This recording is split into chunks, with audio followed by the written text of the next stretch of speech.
Live from the world's capital markets, here are the latest financial headlines brought to you by News Factory. Hello and welcome to Thursday's Daily Financial Digest. And here's what's making the headlines in the markets today. The Bitcoin dollar pair made a minor upwards correction in the last session, gaining 0.2%. The CCI is giving a positive signal. The last session saw the euro drop 0.7% against the dollar. The ROC is giving a negative signal. The pound dipped a slight 0.2% against the dollar in the last session. According to the stochastic RSI, we are in an oversold market. The Aussie dipped a slight 0.2% against the dollar in the last session.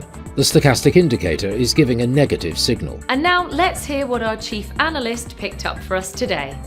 Major tech companies like Apple, Amazon and Google have taken in dozens of former Tesla talent laid off in recent workforce reduction plans by Elon Musk.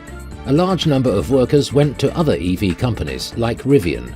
Britain's Financial Services Minister John Glenn resigned in protest against Prime Minister Boris Johnson just days before the government is due to unveil a draft law to reset a post-Brexit financial sector. Binance, one of the world's largest cryptocurrency exchanges by trading volume, said it would remove trading fees for many of its Bitcoin trading pairs, including USDT, USDC, EUR, and more. Those were today's major economic events. And now, moving on to world financial headlines. The US ADP employment change will be released at 12:15 GMT, Japan's overall household spending at 23:30 GMT. Australia's trade balance at 01:30 GMT.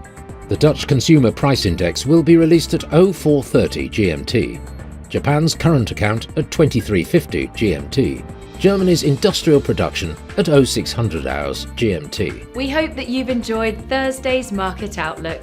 On behalf of all of us here, we wish you a productive trading day. Be sure to join us tomorrow morning for the latest news and events from the financial markets.